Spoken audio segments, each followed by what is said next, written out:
جب میں رات کو کام سے واپس آتا تو گھر والے میری بیوی کے خلاف میرے کان بھر دیتے۔ ایک دن تنگ آ کر میں نے بیوی سے 2 سال کا بچہ چھینا اور اسے مائکے بھیج دیا۔ اس کے جانے کے بعد مجھے گھر میں کوئی پانی تک نہ پوچھتا۔ آخر ایک دن میں اسے واپس لینے چلا گیا۔ جب میں اس کے دروازے پر پہنچا تو آگے کا منظر دیکھ کر میرے پاؤں تلے سے زمین نکل گئی، کیونکہ آگے میری بیوی تو صبح کے 8 بج رہے تھے اور کچن سے برتنوں کی ٹکرانے کی آوازیں میرے کمرے تک آ رہی تھیں۔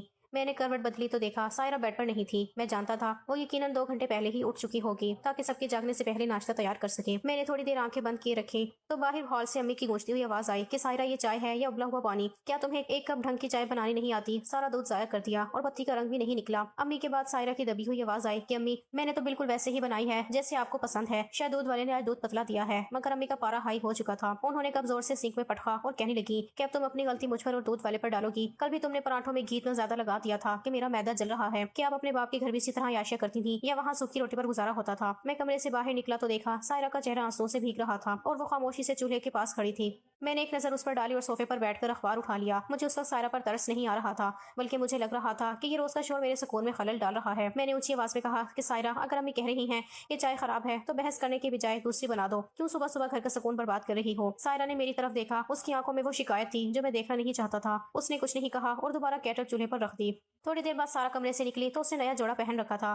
وہ سائرہ کے پاس جا کر کھڑی ہو گئی اور کہنے لگی کہ بھابھی میرا وہ بلو والا سوٹ کہاں ہے جو میں نے پریس کرنے کو دیا تھا؟ سائرہ نے مڑ کر دیکھا اور کہا کہ سارا وہ تو ابھی میں نے استری نہیں کیا۔ ارسلان رو رہا تھا تو میں اسے چپ کرانے لگی تھی۔ سارا نے وہیں ہال میں کھڑے ہو کر چیخنا شروع کر دیا کہ بھائی آپ دیکھیں اسے، ذرا سا کام کہو تو نخرے دکھاتی ہے۔ ارسلان کا تو بس بہانہ ہے، سارا دن موبائل لے کر بیٹھی رہتی ہے۔ میں نے سائرہ کو گھور کر دیکھا اور کہا کہ تم سارا دن کرتی کیا ہو؟ ایک جوڑا استری نہیں ہو سکا تم سے؟ سائرہ نے لرزتی آواز میں کہا کہ علی ارسلان کو بخار تھا، وہ رات بھر نہیں سویا تھا، میں ابھی کر دیتی ہوں۔ مگر میری بہن نے بات کاٹ دی کہ رہنے دو، اب مجھے نہیں پہننا، آپ کی تو عادت بن گئی ہے ہر کام میں دیر کرنا۔ میری بھابھی جب تک اپنے کمرے میں تھی وہ بھی ہال میں آ گئی تھی اور مسکرا کر کہنے لگی کہ سارا تم کیوں ہلکان ہو رہی ہو؟ بیوی کو آرام کرنے کی عادت ہے نا، آخر نوکری کرنے والی کی بیوی جو بن گئی ہے، اب ہم جیسوں کا کام کیوں کریں گی؟ یہ تن سارا کے کلیجے کے پار ہو گیا تھا۔ وہ کچن میں چلی گئی اور میں نے ناشتے کی میز پر بیٹھ کر پراٹھا توڑا تو وہ واقعی تھوڑا سخت تھا۔ میں نے پلیٹ سائڈ پر کر دی اور کہا کہ حد ہے سائرہ، تم سے ایک ناشتہ ڈھنگ کا نہیں بنتا، سارا موڈ خراب کر دیا۔ میں نے بھوکے پیٹ ہی دفتر جانے کا فیصلہ کر لیا تھا۔ سائرہ میرے پیچھے آئی اور میرا ہاتھ پکڑ کر کہنے لگی کہ علی پلیز تھوڑا سا کھا لیں، میں ابھی دوسرا بنا دیتی ہوں۔ میں نے اس کا ہاتھ جھٹک دیا اور کہا کہ ضرورت نہیں ہے، اپنی یہ منحوس شکل میرے سامنے سے ہٹا لو،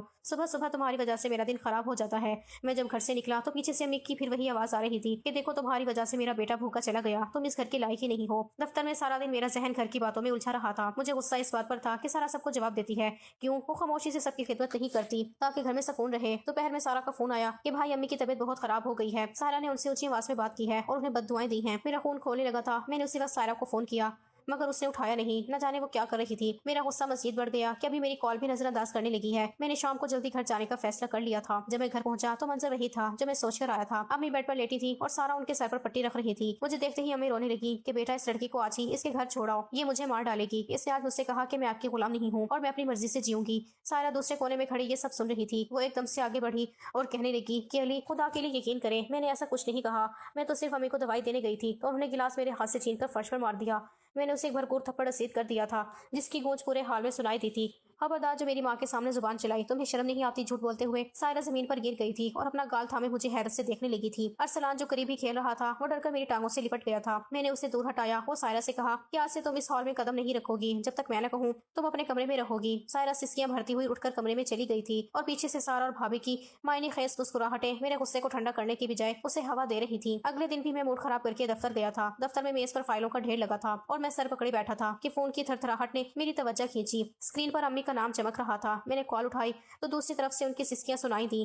ارے بیٹا اگر میری عزت اس گھر میں اتنی ہی ہے تو مجھے کسی اولڈ ہوم چھوڑ آؤ، میں اب اس لڑکی کے تانے نہیں سہ سکتی۔ میں ہڑبڑا کر اٹھ کھڑا ہوا اور پوچھا کہ امی ہوا کیا ہے، آپ رو کیوں رہی ہیں؟ انہوں نے لمبی آہ بھری اور کہنے لگی کہ آج تمہاری خالہ کی بیٹی کی منگنی ہے۔ میں نے سائرہ سے کہا کہ تیار ہو جاؤ، ہمیں وہاں جانا ہے تو اس نے صاف انکار کر دیا۔ کہنے لگی کہ مجھے آپ کی فیملی کے فنکشن میں جانے کا کوئی شوق نہیں ہے اور اوپر سے مجھ پر چلانے لگی کہ آپ خود جائیں، مجھے سکون سے سونے دیں۔ میں نے دانت پیستے ہوئے سائرہ کا نمبر ملایا مگر وہ آج بھی کال ریسیو نہیں کر رہی تھی اور پھر تیسری بیل پر اس نے فون اٹھایا تو میں نے اسے بولنے کا موقع ہی نہیں دیا۔ تمہیں شرم نہیں آتی امی سے اس طرح بات کرتے ہوئے؟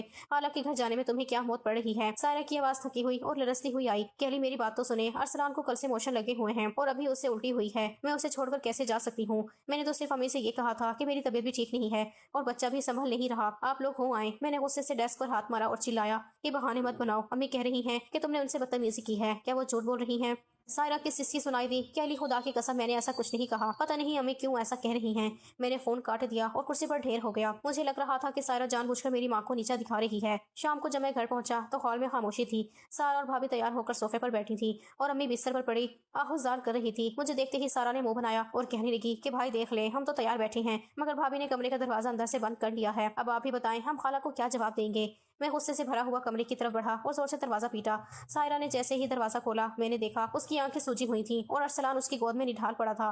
میں نے اسے بازو سے پکڑ کر ایک طرف جھٹکا اور کہا کہ یہ کیا ڈرامہ ہے، چلو ابھی تیار ہو کر باہر آؤ ورنہ مجھ سے برا کوئی نہیں ہوگا۔ سائرہ نے ارسلان کی طرف اشارہ کیا کہ علی دیکھیں اسے کتنا تیز بخار ہے، میں اسے اس حال میں کیسے لے جاؤں؟ مگر پیچھے سے بھابھی کی آواز آئی کہ علی بھائی بچہ تو تھوڑا بہت روتا ہی رہتا ہے، اصل میں یہ نہیں چاہتی کہ ہماری فیملی میں گھلے ملے، اسے ہم سب سے چڑ ہے۔ میں نے سائرہ کو وہیں چھوڑا اور الماری سے اس کا ایک سوٹ نکال کر بیڈ پر پھینکا کہ 10 منٹ میں باہر نہیں آئی تو یاد رکھنا میں تمہیں ابھی تمہاری ماں کے گھر چھوڑ آؤں گا۔ سائرہ نے کانپتے ہاتھوں سے کپڑے اٹھائے اور ارسلان کو بیڈ پر لٹا کر واش روم کی طرف بھاگ گئی۔ ارسلان وہیں لیٹا بلک بلک کر رو رہا تھا مگر کسی نے اسے اٹھانے کی زحمت نہیں کی تھی۔ بھابھی الٹا میرے پاس آ کر کہنے لگی کہ دیکھا کتنا ضدی بچہ ہے، بالکل اپنی ماں پر گیا ہے۔ حالانکہ گھر سارا وقت سائرہ ایک کونے میں ارسلان کو گود میں لیے بیٹھی رہی تھی، وہ نہ کسی سے مل رہی تھی اور نہ کچھ کھا رہی تھی۔ لوگ مڑ مڑ کر سائرہ کو دیکھ رہے تھے اور مجھے اپنی توہین محسوس ہو رہی تھی۔ واپسی پر گاڑی میں نے ایک لفظ نہیں کہا۔ گھر پہنچتے ہی میں نے سائرہ کو کمرے میں دھکا دیا اور کہا کہ آج کے بعد کسی فنکشن میں جانے کی ضرورت نہیں ہے، تم نے آج میری ناک کٹوا دی ہے۔ سائرہ کچھ کہنا چاہتی تھی مگر اس کی زبان کنگ تھی۔ وہ برس ارسلان کو سینے سے لگا کر بیٹھ کے ایک کونے میں سمٹ گئی تھی۔ اگلے دن اتوار تھا، میں نے سوچا تھا کہ سکون سے سوؤں گا مگر صبح سویرے ہی بھابھی میرے کمرے میں آ گئی اور کہنے لگی کہ علی بھائی دیکھیں ذرا، سائرہ نے واشنگ مشین میں میرے مہنگے کپڑے ڈال دیے ہیں اور سب کا رنگ خراب ہو گیا ہے۔ میں نے کہا تھا کہ یہ الگ دھو لے مگر اس نے جان بوجھ کر سب مکس کر دیے ہیں۔ میں باہر نکلا تو دیکھا سائرہ صحن میں کھڑی تھی اور اس کے سامنے رنگ برنگے کپڑوں کا ڈھیر تھا۔ اس کا اپنا سفید جوڑا بھی نیلا ہو چکا تھا۔ علی میں نے تو صرف پوچھا تھا کہ کیا میں یہ کپڑے ساتھ دھو لوں تو بھابھی نے کہا تھا کہ ہاں ڈال دو، مجھے کیا پتا تھا کہ رنگ نکل آئے گا۔ سائرہ نے صفائی دینی چاہی مگر بھابھی نے فوراً بات کاٹی کہ جھوٹ بول رہی ہے، میں نے اسے منع کیا تھا، یہ تو چاہتی ہے کہ میرا نقصان ہو۔ میں نے سائرہ کا ہاتھ پکڑا اور اسے دیوار کے ساتھ لگا دیا۔ تم کب سدھرو گی؟ کیا تمہیں سکون نہیں ملتا جب تک تم اس گھر میں کوئی فساد نہ کھڑا کر دو؟ سائرہ کی آنکھوں سے آنسو بہ کر اس کے گالوں پہ گرنے لگے تھے مگر میرا دل اب اس کے آنسو سے تنگ آ چکا تھا۔ ابھی سائرہ دیوار سے لگی سسکیاں بھر رہی تھی کہ امی ہال سے چلاتی ہوئی آئیں اور کہنے لگی علی دیکھو ذرا اس نے کچن کا کیا حال کر دیا ہے، میں نے کل اسے کہا تھا کہ فریج صاف کر دینا مگر اس نے سارا گند وہیں چھوڑ دیا اور اب وہاں سے بدبو آ رہی ہے۔ امی کے بعد سائرہ نے لرزتی آواز میں کہا کہ علی میں نے تو رات کو ہی صاف کر دیا تھا، پتہ نہیں اب وہاں کیا ہے۔ میں غصے میں بھرا ہوا کچن کی طرف بڑھا اور فریج کا پٹ کھولا تو نیچے والے خانے میں دودھ کا پتیلا الٹا پڑا تھا اور سارا دودھ بہہ کر سبزیوں کے ٹوکرے میں جا چکا تھا جس سے واقعی ایک ناگوار بو اٹھ رہی تھی۔ تم جھوٹ بولتی ہو سائرہ، میں نے دھاڑ کر کہا، تم نے صاف کیا تھا تو یہ سب کیا ہے؟ سائرہ کی آنکھیں حیرت سے پھیل گئی تھیں، وہ ہکلانے لگی کہ علی یہ تو میں نے سیدھا رکھا تھا، پتہ نہیں کس نے اسے چھیڑا ہے۔ بھابھی نے پیچھے سے سائرہ کی طرف دیکھا اور کہنے لگی کہ بھائی اب ہم کیا فریج میں گھس کر پتیلے الٹے کریں گے، اس کی اپنی غفلت ہے اور اب الزام ہم پر دھر رہی ہے۔ میں نے سائرہ کو بازو سے پکڑ کر باورچی خانے سے باہر نکالا اور کہا کہ آج کا پورا دن تم اس گند کو صاف کرو گی اور جب تک یہ چمک نہ جائے تمہیں ایک نوالا بھی نہیں ملے گا۔ ارسلان بھوک سے رو رہا تھا اور سائرہ کے پیچھے بھاگ رہا تھا مگر میں نے اسے اٹھا کر سارہ کے کمرے میں بھیج دیا کہ اسے سنبھالو اور اس کی ماں کو کام کرنے دو۔ سارا دن سائرہ کچن میں رگڑ رگڑ کر فرش اور فریج صاف کرتی رہی، اس کے ہاتھوں کی انگلیاں سرف کی وجہ سے سفید پڑ چکی تھیں اور ماتھے پر پسینے کی بوندیں چمک رہی تھیں۔ میرا دماغ پھٹ رہا تھا، مجھے سمجھ نہیں آ رہی تھی کہ میں کس کی بات مانوں۔ اگلے دن دوپہر کے 2 بج رہے تھے اور دفتر میں اے سی کی ٹھنڈک کے باوجود مجھے اندر ہی اندر ایک عجیب سی گھٹن محسوس ہو رہی تھی۔ اچانک میرے فون کی اسکرین روشن ہوئی اور سارہ کا نام چمکنے لگا۔ میں نے کال اٹھائی تو دوسری طرف سے اس کی دھاڑیں مار کر رونے کی آواز آئی، علی مجھے آج اس گھر سے نکال دو یا پھر اپنی اس بدتمیز بیوی کو لگام دو۔ میں حیرت سے کرسی پر سیدھا ہو گیا اور پوچھا کہ اب کیا ہوا ہے تو اس نے ہچکیاں لیتے ہوئے کہا کہ علی آج اس نے حد کر دی۔ میں نے اسے صرف اتنا کہا تھا کہ سارہ دوپہر کے برتن دھو لو تو اس نے پلٹ کر مجھے وہ طعنہ دیا جو میرا کلیجہ چیر گیا۔ کہنے لگی کہ تم ابھی تک اس گھر پر بوجھ بن کر بیٹھی ہو، تمہاری شادی نہیں ہوئی تو اس کا غصہ مجھ پر کیوں نکالتی ہو؟ اور جب میں نے اسے ٹوکا تو اس نے میرے منہ پر تھپڑ دے مارا۔ علی میں تم سے بڑی ہوں، کیا میری یہی اہمیت ہے؟ میری آنکھوں میں خون اتر آیا تھا، میں نے بنا کچھ کہے کال کاٹی اور وہیں سے اپنی گاڑی کی چابی اٹھائی اور دفتر سے باہر کی طرف بھاگا۔ میرے ذہن میں صرف سارہ کے وہ الفاظ گونج رہے تھے کہ سائرہ نے ان پر ہاتھ اٹھایا ہے۔ گھر پہنچتے ہی میں نے گرج کر پوچھا کہ کہاں ہے سائرہ؟ اسی وقت سائرہ کمرے سے باہر نکلی اور اس کے ہاتھ کانپ رہے تھے اور وہ بار بار اپنے دوپٹے کے پلو کو مروڑ رہی تھی۔ علی میری بات سنے، میں نے کچھ نہیں کیا، میں تو کچن میں تھی مگر میں نے اسے بولنے کا موقع ہی نہیں دیا۔ میں نے جھپٹ کر اس کا بازو مروڑا اور اسے ہال کے بیچوں بیچ گھسیٹ لایا۔ تمہاری اتنی جرأت کہ تم نے سارہ پر ہاتھ اٹھایا، تم نے اسے طعنہ دیا کہ وہ اس گھر پر بوجھ ہے۔ سائرہ میرے پیروں میں گر گئی تھی اور میرے جوتے پکڑ کر رونے لگی کہ علی خدا کی قسم میں نے ایسا کچھ نہیں کہا، میں نے تو انہیں جواب تک نہیں دیا، آپا خود میرے کمرے میں آئی تھی اور انہوں نے مجھ سے بدتمیزی کی۔ میں نے ایک نظر سارہ کی طرف دیکھا جس کا چہرہ آنسو سے تر تھا اور پھر سائرہ کی طرف جو زمین پر بیٹھی گڑ گڑا رہی تھی۔ مجھے لگا کہ سائرہ اپنی غلطی چھپانے کے لیے جھوٹا ڈرامہ کر رہی ہے۔ میں نے اسے بازو سے پکڑا اور اوپر اٹھایا۔ سائرہ چلی جاؤ یہاں سے، اب تم یہاں پر نہیں رہ سکتی، تمہاری وجہ سے روز روز میرے گھر میں جھگڑے ہوتے ہیں۔ میں نے یہ کہہ کر اسے گھسیٹا اور دروازے سے باہر نکال دیا۔ وہ ارسلان کے لیے رونے لگی تھی مگر میں نے ارسلان کو امی کے حوالے کر دیا تھا اور پھر میں نے دروازہ اس کے منہ پر ہی بند کر دیا۔ کچھ دیر تو اس کی آوازیں مجھے اندر تک سنائی دیتی رہی تھیں مگر پھر مکمل خاموشی چھا گئی، شاید وہ اپنی ماں کے گھر چلی گئی تھی۔ مجھے لگ رہا تھا اب گھر میں سکون آئے گا۔ ارسلان بھی امی کے پاس رو رو کر خاموش ہو گیا تھا۔ اب مجھے لگ رہا تھا کہ میں نے آج انصاف کر دیا ہے۔ سائرہ کے جانے کے بعد پہلے 2 دن تو گھر میں ایک عجیب سی خاموشی اور سکون کا احساس رہا، جیسے کوئی بہت بڑا بوجھ سر سے اتر گیا ہو۔ امی اور سارا ہال میں بیٹھی چائے پی رہی تھیں اور بھابھی ارسلان کو گود میں لیے اسے بہلا رہی تھیں۔ مجھے لگا کہ اب واقعی زندگی پرسکون گزرے گی، مگر تیسرے دن کی صبح جب میری آنکھ کھلی تو کمرے میں حبس اور گھٹن کا راج تھا۔ سائرہ ہوتی تھی تو فجر کے وقت ہی کھڑکیاں کھول دیتی تھی اور کمرہ خوشبو سے مہک رہا ہوتا تھا۔ میں ہڑبڑا کر اٹھا کیونکہ 8 بج رہے تھے اور مجھے 9 بجے دفتر پہنچنا تھا۔ میں نے الماری کا پٹ کھولا تو میری آنکھیں پھٹی کی پٹی رہ گئیں۔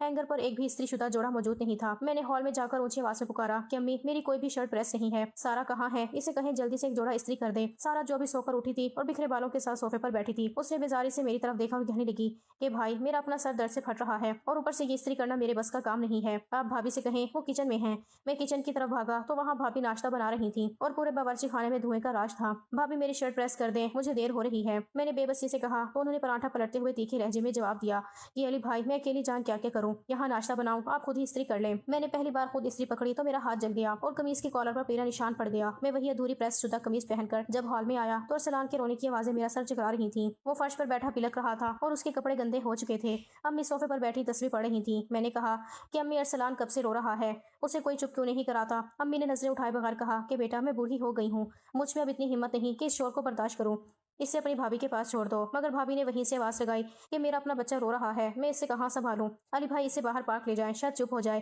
میں بغیر ناشتہ کیے ارسلان کو گود میں اٹھا کر صحن میں ٹہلنے لگا تھا۔ جب وہ تھوڑا بہل گیا تو میں بھی آفس کے لیے نکل گیا۔ اب مجھے احساس ہو رہا تھا کہ سارا سب کچھ کیسے سنبھال لیتی تھی، وقت پر لگا کر اٹھتا جا رہا تھا اور دن بدن میری زندگی اجیرن ہوتی جا رہی تھی۔ آج جب میں دفتر سے تھکا ہارا شام کو واپس آیا تو سوچا تھا کہ گرم چائے اور سکون ملے گا، مگر گھر میں داخل ہوتے ہی کچن سے برتنوں کی گرنے اور سارا کی بھابھی سے تکرار کی آوازیں آ رہی تھیں۔ میں نے جوتے اتارے تو پیروں میں مٹی محسوس ہوئی، صحن میں جھاڑو نہیں لگا تھا اور پودے مرجھا رہے تھے۔ میں نے ہال میں قدم رکھا تو میز پر دوپہر کے جھوٹے برتن ویسے ہی پڑے تھے اور ان پر مکھیاں بھن بھنا رہی تھیں۔ میں نے بلند آواز میں پوچھا کہ کیا گھر میں کوئی نہیں ہے جو یہ گند صاف کرے؟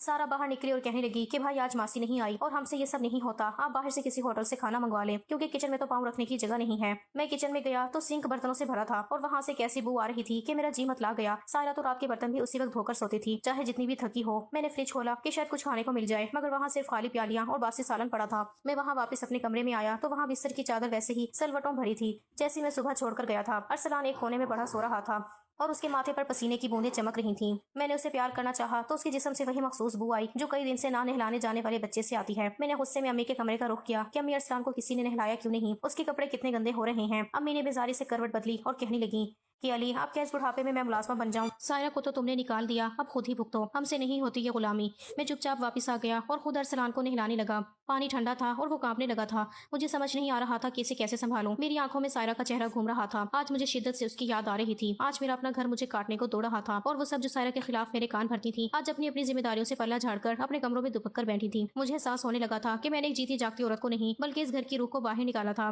آج سائرہ کو گئے ہوئے پورا 1 مہینہ بیت چکا تھا اور میرا عالیشان گھر کسی کباڑ خانے کا منظر پیش کر رہا تھا۔ صبح جب میں دفتر جانے کے لیے اٹھا تو کچن میں پاؤں رکھنے کی جگہ نہیں تھی۔ برتنوں کے ڈھیر سے اٹھنے والی بو پورے ہال میں پھیلی ہوئی تھی۔ ارسلان پچھلے 3 دن سے سینے کی جکڑن اور بخار میں مبتلا تھا اور اس کی آواز بیٹھ چکی تھی۔ وہ بس سسکیوں میں اپنی ماں کو پکارتا تھا۔ میں نے امی سے کہا کہ ارسلان کی طبیعت بہت خراب ہے، اسے تھوڑا سا سیرپ دے دیں، تو انہوں نے تصویر پڑھتے ہوئے کندھے اچکا دیے کہ بیٹا میں تو خود جوڑوں کے درد سے مری جا رہی ہوں، سارا سے کہو وہ اسے دیکھ لے۔ مگر وہ اپنے کمرے کا دروازہ بند کیے موبائل میں مگن تھی اور بھابھی اپنے ناخون تراش کر رہی تھی۔ مجھے پہلی بار محسوس ہوا کہ اس گھر میں خون کے رشتے تو موجود ہیں مگر ممتا اور احساس کا جنازہ نکل چکا ہے۔ میں نے ارسلان کو کمبل میں لپیٹا اور تہیا کر لیا کہ اب بہت ہو گیا، میں اسے مزید اس جہنم میں نہیں رکھ سکتا جہاں اسے پانی دینے والا بھی کوئی نہیں ہے۔ میں نے گاڑی نکالی اور سیدھا سائرہ کے مائکے کی طرف رخ کیا۔ راستے بھر میرا دل ڈوب رہا تھا اور وہ سارے مناظر میری آنکھوں کے سامنے گھوم رہے تھے۔ جب میں نے اسے نکالا تھا میں سوچ رہا تھا کہ وہ مجھ پر چلائے گی، مجھ سے لڑے گی اور شاید میرا گریبان پکڑ لے گی کہ میں نے اسے بلا وجہ کیوں نکالا۔ جب میں اس کی گلی کے موڑ پر پہنچا تو دور سے ہی اس کا گھر نظر آنے لگا۔ دروازہ کھلا تھا اور باہر دھول اڑ رہی تھی۔ میں نے لرزتے قدموں سے گاڑی روکی اور ارسلان کو گود میں لیے چوکھٹ پر جا کھڑا ہوا۔ سامنے کا منظر دیکھ کر میرے پاؤں تلے سے زمین نکل گئی تھی۔ صحن میں پرانی چارپائی بچھی تھی جس پر سائرہ نیم مردہ حالت میں پڑی تھی۔